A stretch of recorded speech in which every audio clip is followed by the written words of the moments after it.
What's pop, fam? It's your boy Mr. Miyagi. Welcome back to the channel. We cover all pickleball related things.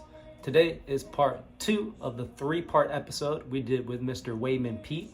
If you haven't checked out the first episode, check it out right here. We went over dinks, how we can be more consistent, how we can learn a little bit more of that offense to defense to defense to offense tug of war that goes on when we're dinking. In this lesson, we're going to be covering the transition zones and how to make more balls as we progress up to the kitchen. On the last episode, we are going to go over third shot drop. Really excited to be working with Wayman. He already taught me some really cool things with my dinks, how I cleaned it up a little bit in the kitchen and give me a little bit more patience within my game, which I desperately need. I'm not trying to pull every speed up I see. And I'm excited to see what you all think of this long format. This is the second video that we shot kind of back to back, so I apologize if the mic quality is a little bit low. I apologize if the visual is a little bit low. For the third lesson, we are looking to step up production a little bit. And don't forget, we got a chance for a raffle. So stick around. We're here for lesson 2 with Wayman Pete. We're going to go over the transition zone. Yeah, so today with Brandon, I'm going to work a lot on, different aspects of the transition zone, but primarily breaking it up into segments. Sometimes we need to be defensive in the transition zone, and sometimes we need to be more offensive, right? And learning how to recognize those different shots and patterns. And then primarily, too, working on, soft touch and hands when you're trying to truly be defensive and reset a good ball. I think a lot of players tend to move way too much with their arms and hands when they're hitting this shot, where I like the legs to be involved, but the hands are very still and quiet. It's one of the big things, right? So, if you're curious why I'm holding this YOLO bag, last episode I mentioned that we are doing a giveaway. We're giving this bag and everything inside of the way on episode 3. All you have to do is make sure you follow his Instagram account. You also subscribe to here, and you use a word that we will say in the next episode in the comment section. That's all. We're good.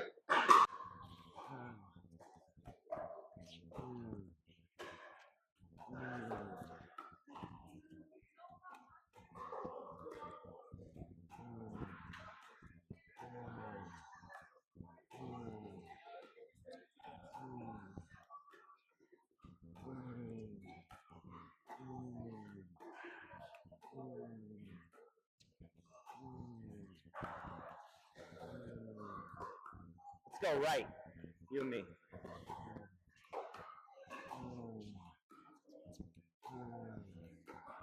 I got one. There's that little push.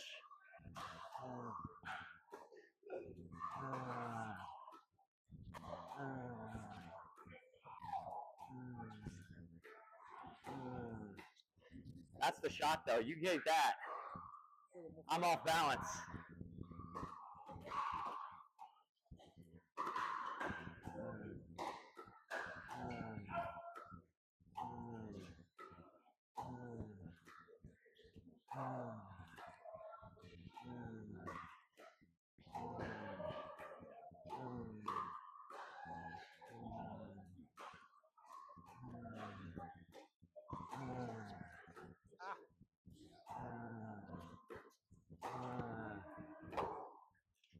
One more.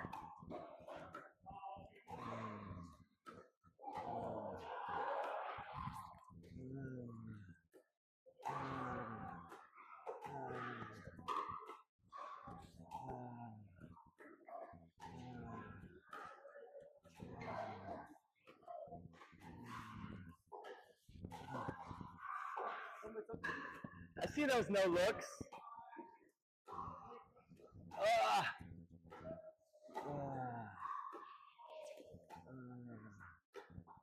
Good shot.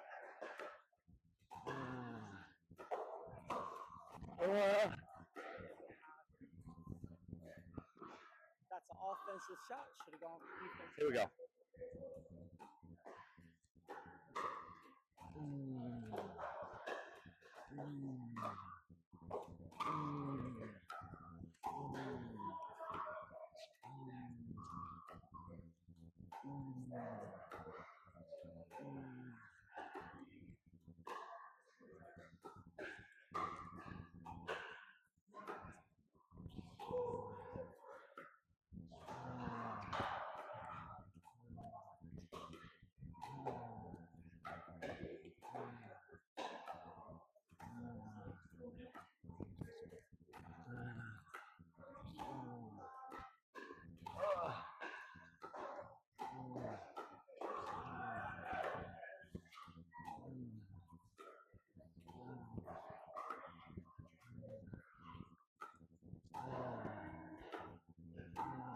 One more ball.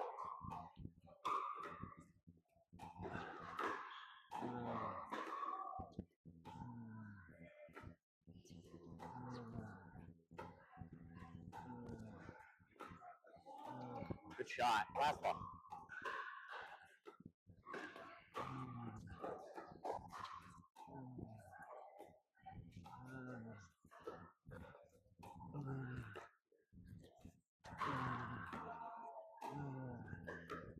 Ooh. Just a quick warm up. Now I'm breathing. Get the heart rate on. Huh? Get the heart rate going. Yeah. Let's go into this. When I like to drill my mid-court balls, right? I like to kind of start right in the middle, somewhere where I'm comfortable, right? I don't care about what we're doing. I want to take balls off the bounce for a little, and then I want to take balls out of the air, just to get a feel for, you know, the off the bounce reset, mid-court drop, whatever you want to call it, and then out of the air, volley resets, right? And I'm purely defensive right now. I'm going to hit balls to you, and we're going to play it. I'm not going to just feed you balls. I want it to be a live ball off my paddle, but I'm going to try my best to get the ball on the ground. So I want you to work just off the bounce right now. Sometimes little half volleys, sometimes backing up to give yourself time, you know, but I just want you to get a rhythm, a rep, like some good reps here. I'm not trying to beat you, and I don't want you to beat me. I want us to be cooperative. We're partners, and we're trying to build each other up. So let's have you, whatever side you want. I don't even care, because we're going to do it in front of each other. Yeah. Just making balls. I just want to see how you move.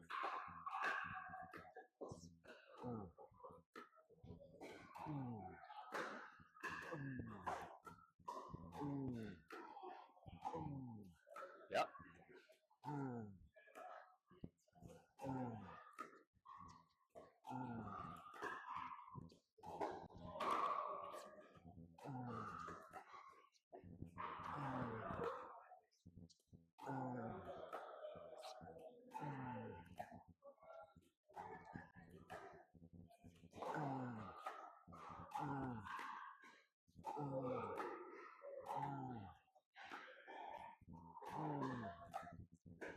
Love it.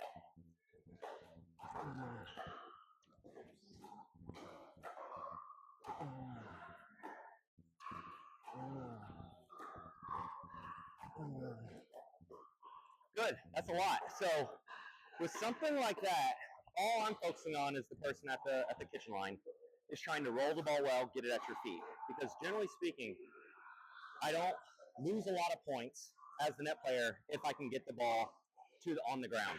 It's when that ball starts to get up a little higher on your, you know, your thigh height, your waist height, is when I'm thinking you're probably going to be offensive with it. So I'm just trying to keep the ball low. That's the rhythm I'm going for. And for you, just clean, easy resets, focusing on touch. I think a lot of people, when they get in this mode, especially in a game, they tend to grip the paddle handle way too tight, you know. So part of it for me, having softer hands with resetting the ball or drop shotting the ball from the midcourt, is super loose grip. I am very focused on my grip being loose, because as soon as I feel like I'm holding it too tight, I feel my forearm, my bicep, my shoulder, everything starts to get a little tight, and then I pop the ball up. Let's talk a little bit about trajectory of the ball. You know, I like two things. You know, you want to give yourself time to come in. If your purpose of the reset is to move forward, which it generally is, right? So I see a lot of people that hit these like line drive resets, and they're good. They have good hands to make it, but the ball's getting to their opponent in a split second, and then I'm going to be hitting it before you had a chance to even take a step forward. So I do like to have a little bit of loft peak, like a small little trajectory to the ball, right? Which yours are good. Sometimes I would say yours may almost be too high, because it's giving me time to let it bounce, and that ball's getting up close to net height, where if I take it at its peak, I can be offensive with it. So that fine line, I would say yours are on the edge of too high versus too low, which is fine. You know, it's just we got to just dial that in a little bit. So I'm going to hit a little harder now, but I still want you to focus on letting the ball bounce. And I'm going to see with the height of your ball if I can attack it and get it on the ground against you, and just see how it goes. And I'm going to take it out of the air if I can. But you were giving me trouble with that. I would say most of your balls look good, where I would have to take it off the bounce. And that's going to give you time to come in. It's just if it's too high, you're giving me a lot of time to pick my shot to attack you where I want. Versus, you know, if you keep it and let that off the bounce for me comes up a little lower. So let's just do it here. And we're going to, yeah. Grip strength, 1 out of 10, what would you say? Yeah, good question. Objective numbers, right? 10 being as tight as you can hold it. I'm erring on the side, honestly, of like 2, 3, 4. Like I'm below 5. I have a habit probably not a good habit, but is spinning the paddle in my hand, right? But what that does for me when I'm playing, it just helps me focus on loose grip. I see too many people that have the death grip on this thing. They hold it like a club. You know, I am babying it. I treat it like holding a bird. You know how you have to hold a bird firm enough, but with some control. It's just very soft, you know. Because at contact, we're naturally going to tighten up when we hit the ball. That's something you can't control. But all that looseness pre-contact is in your control. So I like to say loose. So numbers, no more than a 5, halfway. That's what I would say. But I'm very loose, 3, 4, 5, at most 5. So second question is trajectory of ball. Where would you want to land? Obviously, like one that's bouncing like that, you can sit on, but like something where it's still moving. Are we aiming like our dinks, like a foot in? That's a really good question. And I think we can go so deep in the weeds on that alone. So for you, you're a very good player. You're an advanced player, right? I'm thinking one thing, and this is something that when I've hit with a couple actual pro players have taught me, we tend to think in the beginning, when I first started playing pickleball, I would hit a reset nice and high and make it land dead center in the kitchen. It's like, hey, it's dead center in the kitchen. They can't attack it. But as you start playing better players, they can let it bounce and then attack it, right? So I like to think a good reset is closer to the kitchen line. So you're making your opponent make one of two decisions. They're either going to reach in and take it out of the air, or they're going to start to back up. And once I see either one of those happen, this is like what we'll get into a little bit later. If I see my opponent look down and take a step back, or even better, reach in and they're reaching below the net, I'm thinking step forward and get ready to be offensive, because they're probably going to pop it up to where I can attack something. So that mid-court or mid-kitchen reset is generally no good at the higher levels. It's going to give you an opportunity. It's better than nothing. But I'm aiming toward the kitchen line. So ideally, what I'm thinking, aim at their feet. They're standing at the net, hit it to their feet. Slightly in front, slightly below. See if your opponent is good at taking balls out of the air, or if they like to back up. You're going to get a lot of data on them real quick with that kind of reset. But if you make it land dead center kitchen every time, they're just going to let it bounce and well it at you, right? One question about angles. Would it be more advantageous if we're on the left side to go for more of a cross court for more time? Or do you want to play an individual player? Or I would say that's a lot of too much thinking. Well, in regards to drilling it, I want you to be able to hit it in front of you. This is the straight line from the net to the kitchen is 7 feet. If we start going to angles, it turns into 8 feet, 9 feet. But I don't want you to purposely think about cross-court resets, I would say aiming toward the middle of the court is always a good place to aim, because you're going to get both of your opponents hopefully going for the ball to see what happens. But for the sake, and like you said, if someone's really bad, yeah, hit the ball to them most of the time, right? But all things being equal, I want you to play what's the best for you. So a lot of times when you're facing me, the ball's coming from me right in front of you, you're going to reset it back to me. That's where your hips and your shoulders are facing. If someone's hitting the ball hard at you cross court, you naturally kind of turn toward them. So your reset is going to be there. If you have your body facing me and you try to reset another way, a lot of room to make mistakes there. So I like to say whatever my feet are pointing, my hips, my shoulders, everything's square to my target. That's probably how I'm going to make the most effective reset, whether or not it's coming from me. Because I like to practice resets where I'll stand on the left, you're on the left, and we'll go that way. It's a cross-court reset. But at that point, you're facing me a little more, right? But if I'm hitting you the ball here and I want you to reset there, you got to manipulate your hands and body. It's just too much, I want to break it down to give you the highest odds, highest percentage for you to execute the shot, right? Yeah. All right, let's do it. Yep. So I'm going to hit a little bit harder, right in front. Yep. See, that first one was perfect. It has me wanting to back up, so I like that. I like with the second one. Anything? Second one was just one of those little half-volley mistakes. I think you mishit a little bit. Let's get into a rhythm so I can watch you. Yep. Perfect. Yep. So a little bit more pace, is going to make it difficult. Just think even loose grip, soft hands.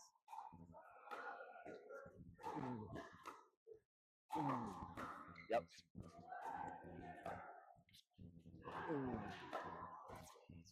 That's perfect.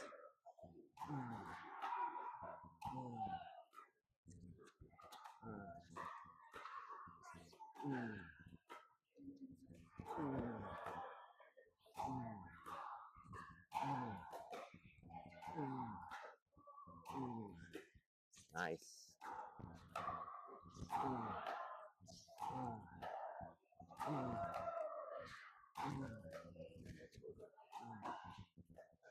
Yeah, that's better. So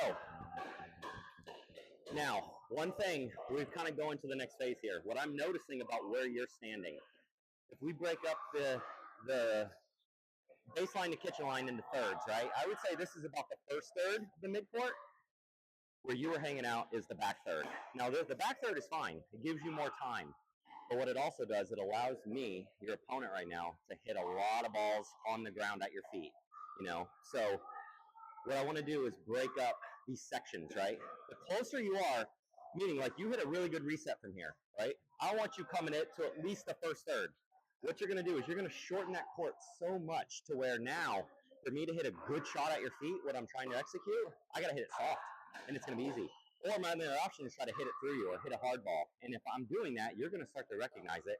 Most players give up what they're about to do. No one's that good to where you can see them, like, you think they're going to hit it soft and they hit a great speed up or something. Around PPA. Yeah, maybe those players, Yeah, exactly. But I just think where we're standing makes it so much harder on our opponent without even hitting a ball. So right now, I'm comfortable hitting against you because I have all this space to hit at your feet. So what I want to do is this quick drill where we work on hitting a reset and moving in to about, so I would say I'd put a cone down or something, but in general, it's wherever you're comfortable. This is the back third. That's the middle. This is the front third. So I want you to start to get used to hitting a reset and progressing forward and seeing what the next ball happens. But right now, I don't want you to attack me. I just want to see like what balls you're getting from me based off your court position, and the same thing resetting. You want my objective to be make it to the front? No, not all the way. This is how it's going to look. You're going to reset here, another reset. Reset here, another reset. This is that drill I've done with like Brendan or somebody where he's kind of helped me talk about, getting used to forward-back movement in the midcourt. And this is tiring, to go back and forth. But we're not playing the whole point out where you get to the kitchen. I'm thinking reset here, generally off the bounce. This one's probably going to be an out-of-the-air reset because I don't have as much space. Now, best case scenario for you is you hit a really good reset. I see you coming in. I just concede the kitchen. I'm just going to dink it back. And that's the ultimate goal, right? You want to get to the kitchen. But right now, I'm not going to do that. I'm going to still try to hit it hard at you so you can hit a volley reset there, an off-the-bounce reset here. Okay? So just back and forth.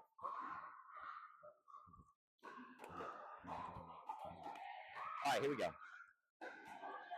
There, coming in, volley. Yes.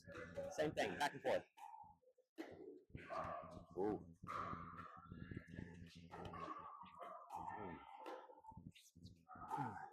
Now, one thing, Brandon, I noticed it earlier and now I'm seeing it a lot more.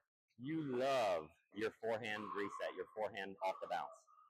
And most of those balls I'm hitting to you are almost dead center body. So I honestly think you're going to be a lot better off hitting backhand resets, from those.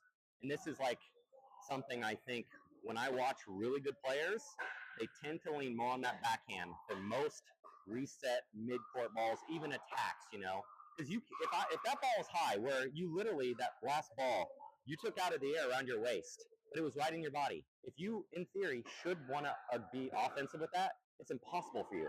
You can't hit a forehand, it would be backhand and you can pop it. So if you're used to getting ready for the backhand, anything in the body, and it's too high, boom, it's there. And I'm not talking about a two-hander. I'm talking about that reach in front, You're just giving yourself way more options. But if you get used to always hitting forehand balls, and then it's like, oh, shoot, I should hit it hard, you're jamming yourself, Because a good forehand is like extension.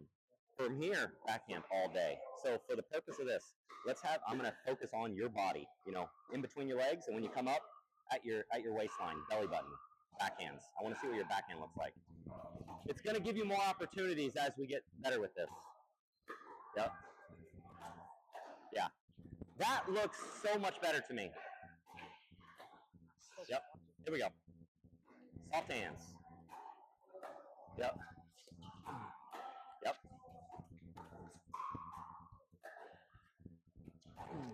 Yep. Now, you're doing something really well, but I think this is worth talking about. I wouldn't say you're not doing this well, but for other people watching sometimes, when you're moving through the court like that, you have to stop when your opponent's making contact. I even say even before. As soon as my ball from from your perspective, crosses the plane of the net, I'm stopping. You know, there's a fine line sometimes if you want to run through it and look for an attack, sure, but that's not going to be consistent and repeatable. So I want you to think as soon as your ball crosses and I'm starting my swing, you're planted and stable, waiting for that ball, like moving, trying to get it, which you're doing well. I just thought it was worth talking about. Would you recommend doing a shuffle step, a split step, or maybe a de-acceleration, or just a hard step? I'm a big proponent of split steps. You know, it's the most natural once you start to get used to it, where you're coming and you just both feet hit the ground at the same time. And I'm staying light on my feet, but that's it. I'm just always looking. Can I stop, split step, get stable on both feet a quarter second before my opponent hits it? I'm always going to be better with that. And when we miss hit, when we make mistakes, it's usually a little too much movement at contact. That's the big difference, you know? Yeah, you're slightly off balance. Your hands weren't ready. So if you stop even earlier, this is where the Ben Johnses and the best players, they're the most patient players, man. They will take so much time coming in. And every, you know, novice player wants to get to the net as fast as possible. Sometimes it takes 3, 4, 5 balls to get to the net, you know, efficiently. So take your time. Yep. Perfect. Here we go. Yep. Much better. Yeah. A few more, and then we're going to talk about softening it up. Yep.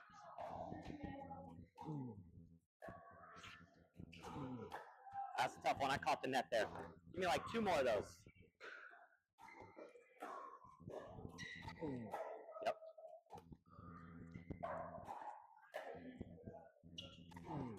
All right. So for you, would you say you feel like you like your shots? What's good about it, and what don't you like about it on those basic, like, reset balls, both of them? I feel like my old mindset, I would have tacked a couple of the ones. 100%. Yeah. But we're drilling resets, you know. But I would say some of them, you know, your mistake is too high, too deep. You know, both of them, I would say, which is good. I like that mistake infinitely better than someone hitting in the net, right? Hitting in the net, your toughest opponent. You lose every point ball in the net. But hitting too high is fine. You know, we can always dial that back or make it better. For me, this is what it looks like when you're hitting balls that aren't perfect for you. It looks like you're a tiny bit stiff. Like your hands may be a little tight, but also your elbows, you know, you're kind of almost like blocking it with a stiff arm. I like to say when I'm resetting well, and I can kind of show you my reset too, but I'm almost using my arms as absorbers, you know. Instead of popping the ball forward, which is what I see a lot of people do, you weren't doing that, but you were just stiff, and it's like, boom, it's off your paddle. I want to think, like that little bit of absorption when someone's hitting the ball, slightly. Would you mind me hitting some real quick, just so I can feel this? I'm going to do the exact same drill you were doing. I'm going to hit one and come in. Let's see if I can do it without mistakes here. Yep. So here. One thing. So what I want you to do for me, I'm going to hit one, come in, and just try to hit it right at my belly button, the second ball. Oh! That belly button? A little softer, just so I can make this. Here we go. Here. Boom. Let's see if I can hit a few of these good. That's too far. That felt stiff. One more. So what I'm noticing, even on that, like that's not the best demonstration, but I'm coming in a little too far to where, like you said, I would attack those balls, you know?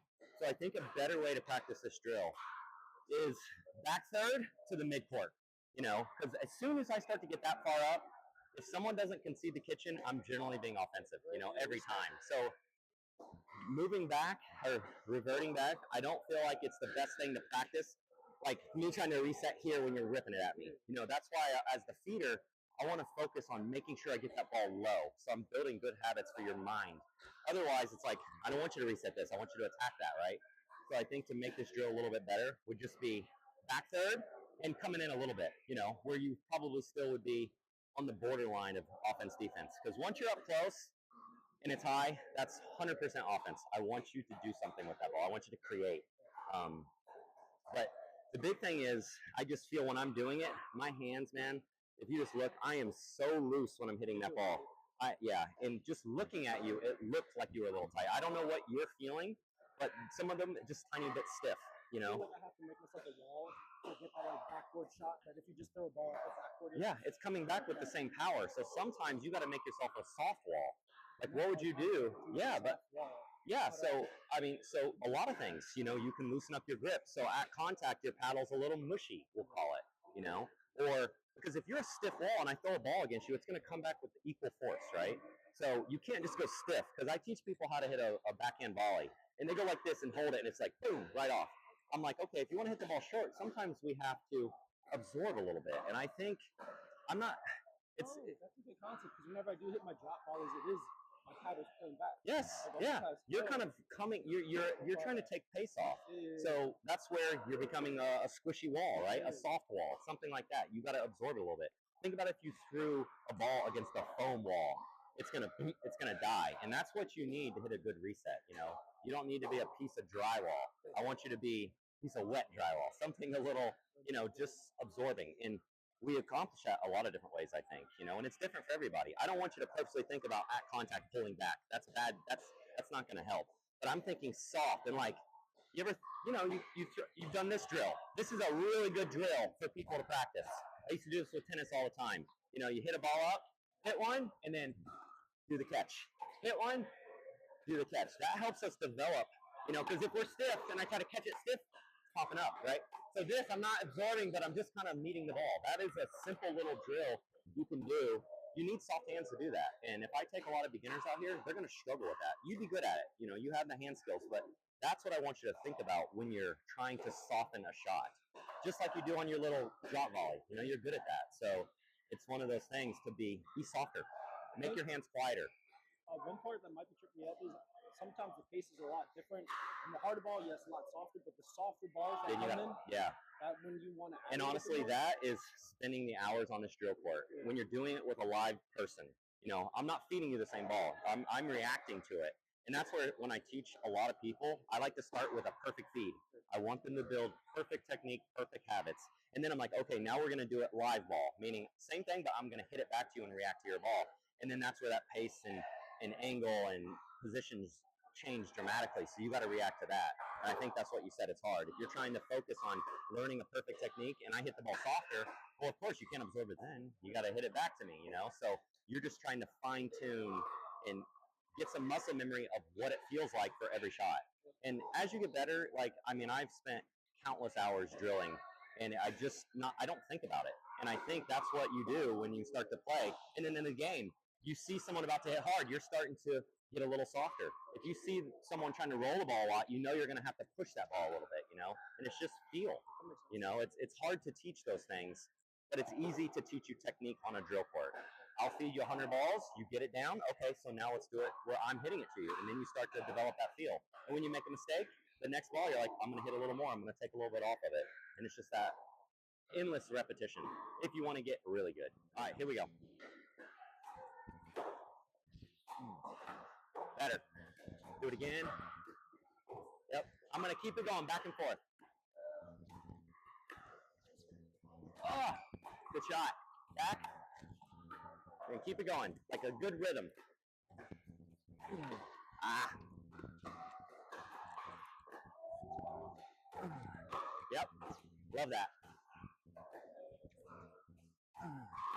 Yep. Good shot. Yeah.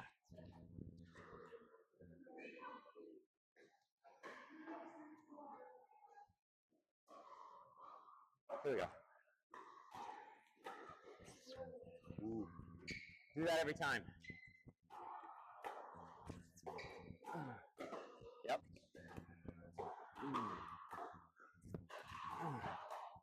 So that's the one, maybe a forehand, right? So I like how you're leaning on mostly backhands now for practice. And generally, if you're moving your feet well, you can almost always hit exclusively backhands. It's rare that I hit forehand resets when I'm playing, just because it's like, for me, it's like when I have to reach out there. I'm like this goalie, right? Like a hockey goalie. You're covering everything, you know? It's like, it feels like this goaltender mentality. But, and I would say backhand is where it's at. You can't goaltend with a forehand in the middle. You know, it's tough. But sometimes you're going to have to flip the paddle. What you're doing a really good job of now is those first like right inside the baseline resets, are pushing me back every time.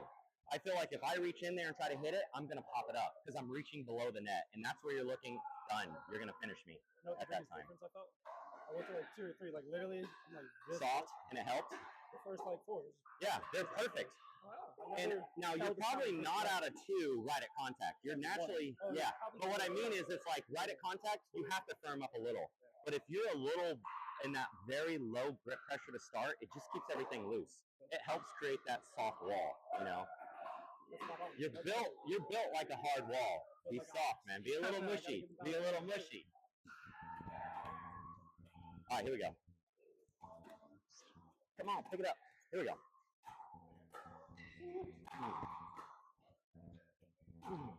Yeah, love it.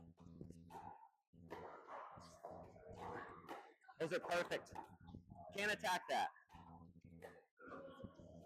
Oh, too good. Love it.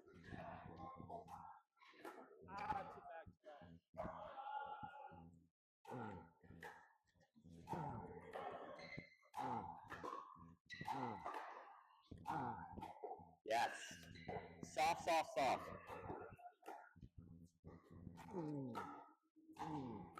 Yep. So let's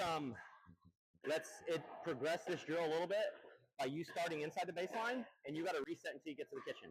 No attacks though. And if you're hitting good ones, I'm going to concede the kitchen like I would in a live point, you know, because I'm not just going to try to rip it through you most of the time. I'm going to concede it because I can tell you're a good player coming in, right? So let's just see you get to the kitchen. And it may take you 2 balls, it may take you 5, you know? All right, here we go. Or 0.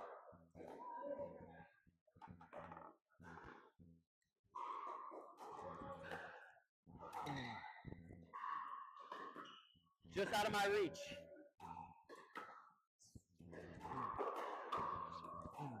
Done. Easy.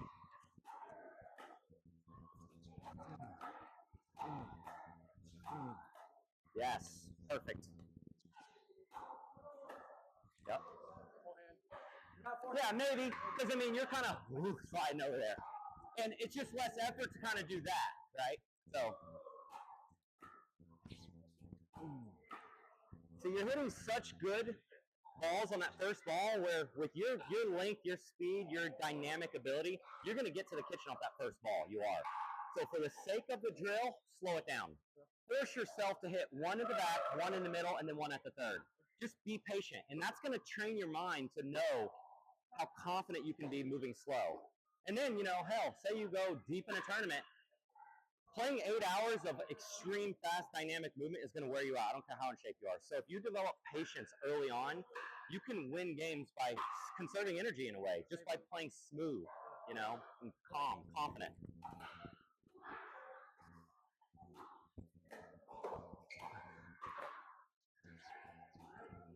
That's perfect.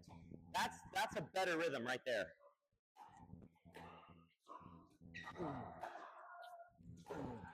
Easy.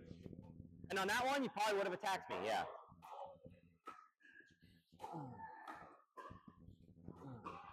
Love it. Too good.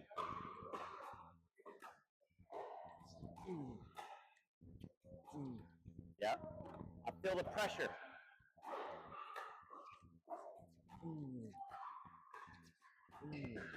Love it. Love it. Too quick. Same thing coming at you. My bad. Good.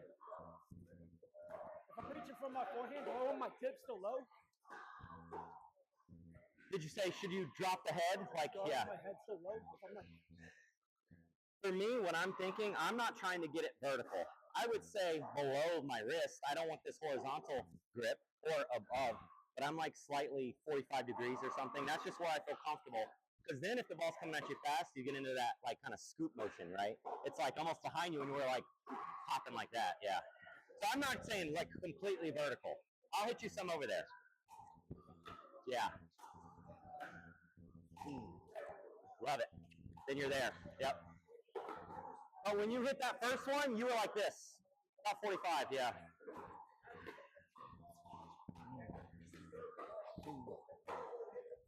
It's perfect. You're at the kitchen, easy.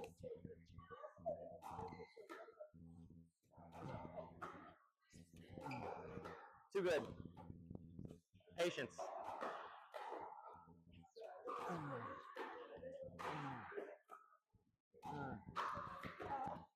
Keep it going, keep it going.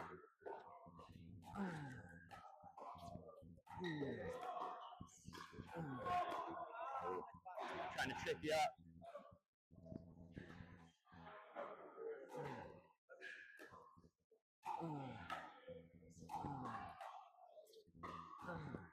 Yeah.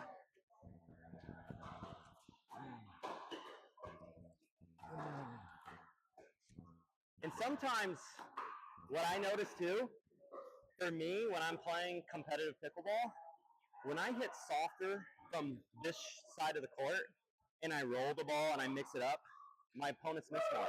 It's when I'm hitting hard is like when they get in that rhythm, you know, they're used to pace. Like you said earlier, like as you start to practice, you get used to becoming very soft. And then I roll it and they do the same thing and they miss, or they miss it, timing's off. So I think it's important with every shot in pickleball to add variety to your game. Whether it's a serve, a high deep one, a low fast one, an out wide angle, a return, hard and low, high and short, whatever. Mix it up. Variety is key. You know, you can't just be predictable as you get better. But I do think what we're doing now is super important for building consistency, right?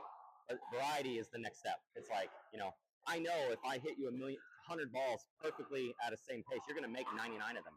So for me to get that 99 down, I got to add some variations in my pace, my spin. Hey, you're hitting a lot of backhands now. So what am I thinking? Go to the forehand. For your mindset against me, you know, I'm missing a lot of these balls when I'm reaching with my backhand. I'm trying to hit a roll or flick out of the air. I'm missing a lot. So I would say, okay, your reset should be aiming toward making me hit a backhand. I'm a lot better when I'm reaching in with my forehand and hitting it hard. So those are the things, once you start to get a confident like mindset about making the ball, aim it to one side. My backhand or forehand. Like, I don't think a lot of people think about that.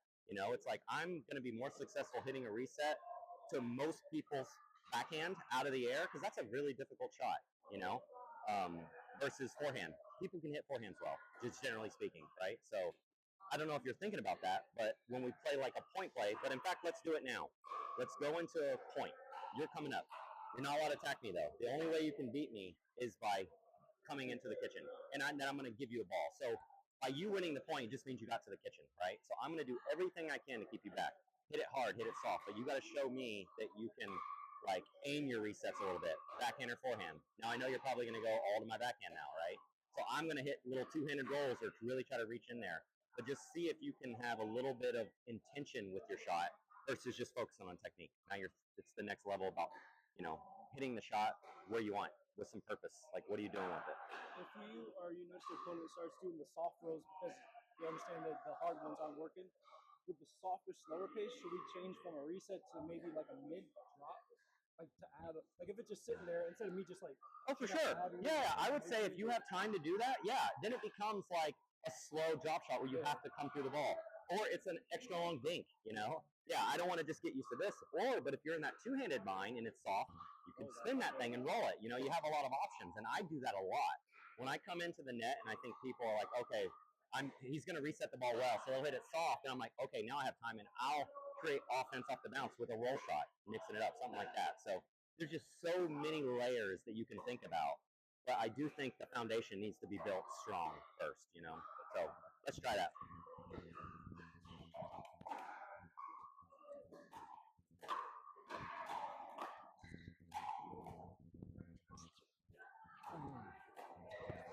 Ooh.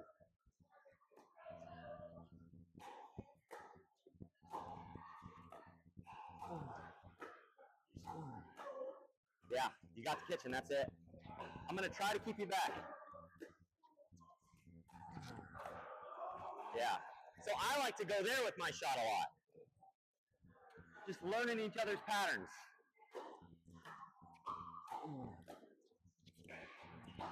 Done. Done. See, that's me hitting a bad shot that I get away with. It's too high. But it's also, that's the next phase, I feel like, of if you hit a really good reset and you see me reaching in, your initial instinct was to go low. Like, you think I'm going to hit it low. But I wasn't able to hit down on that ball. I was going low to high. So that's where your paddle may need to come up a little bit. Meaning, like, once you recognize how good or bad, we'll call it, how effective your reset's going to be, because I wasn't able to hit the ball like this up here. That ball, I was kind of doing this. Now think about it. If I don't roll that thing perfectly, I'm probably going to hit it a little higher and longer than I want.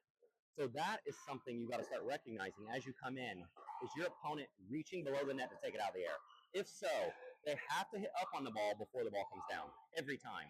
You know, I'm personally a little better if I let it bounce and I can roll that thing better on my forehand and backhand. But if I'm trying to roll it out of the air, I'm just not as good as that shot, keeping it where I want. So my ball is going to be a little higher up on you than right at your feet, perfectly, most of the time, I would say. And those are those little recognition things you got to pay attention to when you're hitting that reset. What am I going to hit back off of your reset? Am I letting it bounce? Am I taking it out of the air? Is it high or is it below the net tape? It's a lot. I want to start attacking these because right now I don't have the mindset. Like I see sometimes you're reaching in, but I know just reset. Let's do it. Let's do it. Let's do that. But you gotta hit at least one reset before an attack, and let's see what happens. And be ready, because I'm gonna be ready for it back. Okay.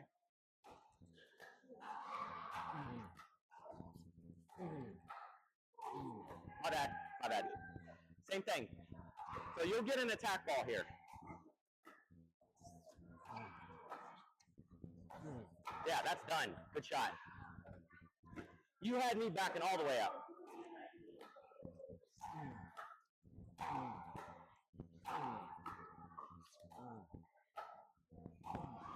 Perfect. Because I'm here reaching below the net. You know it's going to be in your sweet spot. If you start to see that,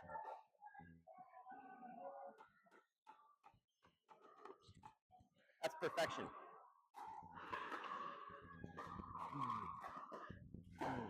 Done.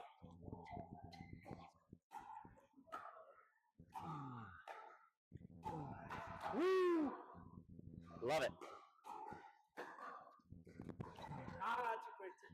Yes. What were you doing? You were moving as I was hitting. And you Yeah. took that step back. Yeah. And remember, you know me now. I'm a little better off the bounce, keeping it low.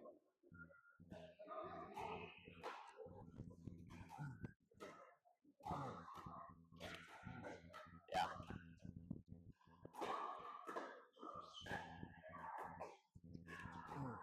Done.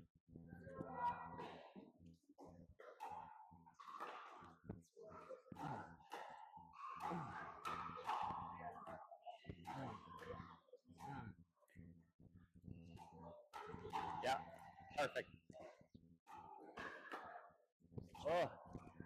Good shot. My bad.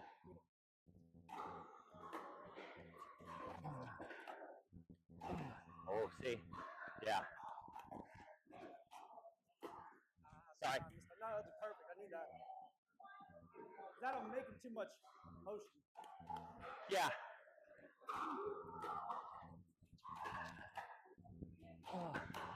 Done. That's the right ball.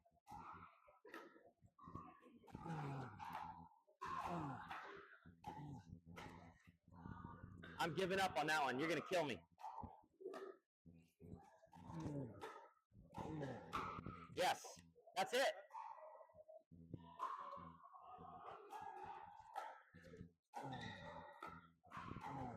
Done. So the big thing I would say, Brandon, and this is that little cue, and Zoe told me this a while ago, and it just stuck with me when I'm resetting. If I see my opponent reach, big reach below the net, green light, baby. I'm coming in, hoping they try to reach. Now, they may just give up the kitchen. Just as good, but I'm looking to attack, and you're doing that well, especially when you see me reaching over here. Same thing on my forehand. If you see me reach, and my paddle is below that line of the net, I want you to get in. You still use the same concepts of, like, you're stopping when I'm hitting it, but you're crashing in kind of fast, taking a bigger step, a more explosive dynamic step, and hoping the ball's, between, thigh height and chest height, so you can pop that ball for an offensive attack. It's not a winner generally, Because if we start playing this, yeah, short and come back. Because, you know, if you hit at me, I may pop it back, but you're going to get an opportunity to finish the point when you initiate first. That's perfect.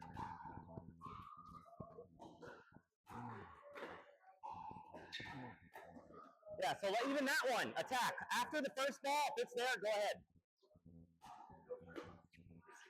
Yep.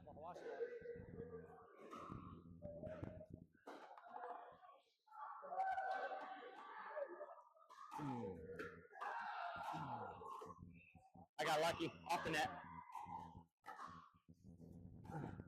Woo! That's there though. Well, so what did I do? I stepped back, and generally when I step back, I can roll it better. You know, I do think the number one priority of the attack would be when someone's reaching. You know, distinction. I thought you reached, and then it was like, and I took step. Look, and then you took that step. That's why I'm like crashing. All right, yeah, but.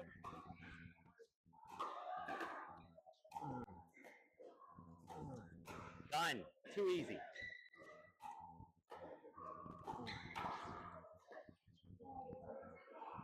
So remember, you can do this with a little bit more patience because it looks like now you're a little rushed. Take your time.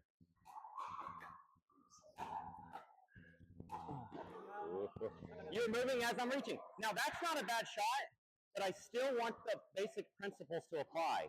You have to stop when I'm hitting. You are still like in mid-stride when I make contact with that ball. So I want you to get in there, and then you're still split-step as I hit it. You know, I don't want it to be a moving attack all the time.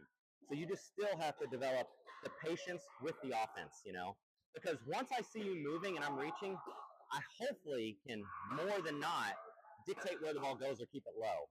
But it's more the time when I look down to hit the ball and I look up and you're static there is going to be better than you running through the shot.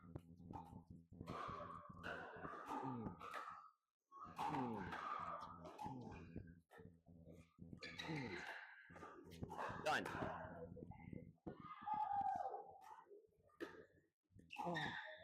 That's it. But that was a monstrous swing, yeah. And if you can develop that, and that is something I'd love to drill with you sometime, is where we're just focusing on compact attacks. That is something I've been working with a few other of my higher level students. That, man, it makes a big difference for you to get reps of that. Boom, ready. Because you saw it and your tennis came out. You're like, you thought right back to that tennis forehand, you know, and yeah.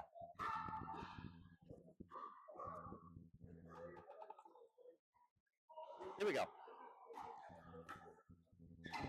Good shot. Yep.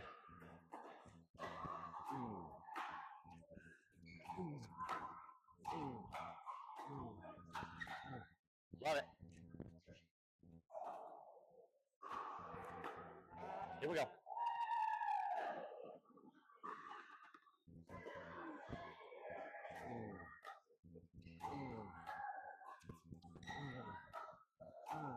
My fault. Nice spot.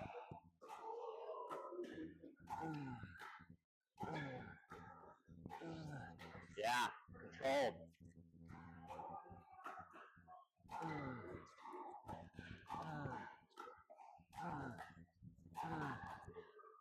Ooh.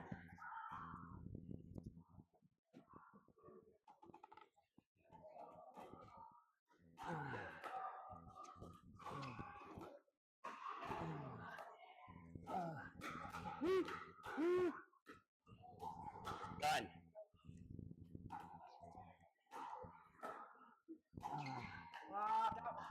That's borderline. Like, but if you're, here's what I say: if you're not balanced to hit a good shot, you need to be balanced. I think you can err on the side of being defensive versus offensive. You have great defense. I don't want you to just attack everything aimlessly because you start to give your opponents like this mindset of, okay, all he does is attack, and then I'm just going to concede a lot to you and try to dice you up at the kitchen. The big thing is, like, have variety. Like, make good decisions so your opponent doesn't know what you're doing all the time. Like that one, I would have reset. You know, you weren't in, you looked a little late on it, right? And off balance. So I just would have flopped and then waited for the next one. You know, that's huge. Give me a few more.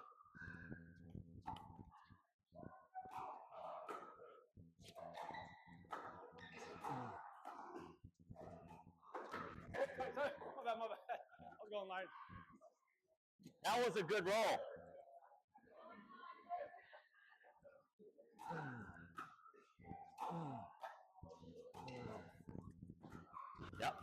One more.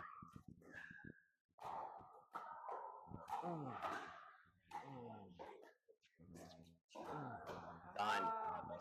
Now, I try to like give that up. I'm backing up and I'm going to attack you. And if you're just out in front, boom, that's a winner all day. When you see someone attacking off their back foot, letting it bounce, my number one thought at the net is just get still. Like all I got to do is block it. But if you try to hit it too hard and you make a mistake, man, you let me off the hook so easy. Because it's literally just the simplest of block punch volleys right there is a winner all day long. All right, lesson 2 in the books. Today we're all focusing on the transition zone. Tell me what you saw. Yeah, no, I think Brandon has incredible talent for this shot. I think one of the main things we noticed right off the bat is you leaned on your forehand a little too much for mid-court drops, resets, all that defensive stuff. And I said, once we got it over to the backhand side, you were covering so much more. Because most of the time, you know, your opponent's aiming at your body, backhand is going to be where it's at. And then if you happen to get a high ball right at your body, you can attack backhand. You can't attack forehand there without moving out of the way. So that was huge, I think, for you. Talked a lot about, you know, how to go from a very stiff, firm wall to a softer wall. You know, we need to learn how to absorb a little bit. And I think the main thing for most players, it starts with grip pressure. You told me, hey, once I really focus on emphasizing very loose grip on a 0 to 10 scale, 10 being the tightest, 2, 3, right? It started to help you absorb that ball better. That was huge. And then just recognizing, you know, more advanced, whenever your opponent's reaching in and take a ball out of the air, you're looking to be offensive.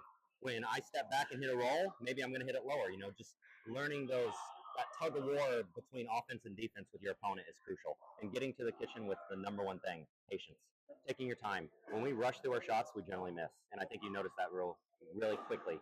And the last thing, big backswing, right? When we're attacking a ball, we need to be compact. We need to be offensive with our attack. You know, I don't like to use the word attack. I like to use the word offense, right? You're going to be compact and expect that ball to come back, so then you get a finishing shot. But if you go for the outright winner, that first ball, it generally means we're taking a wild swing, which is usually no good, right? So good stuff. The top 3 things that really helped me out today is what he mentioned, loose grip. I started playing around with a 2 out of 3 instead of 10. Never had this much of loose grip. It felt a lot easier going away into the kitchen. The other main thing is when you get those middle court shots, I tend to lean on being more offensive, aggressive. The percentages don't work out for me. I might win 1 point, but I might lose 5 points. So having the mindset of taking those, even it could be attacked, and just resetting those to get your way to the kitchen, as Wayman was saying, more patient will help win longer points and more points in the end. So yeah. Okay, perfect. Thank you.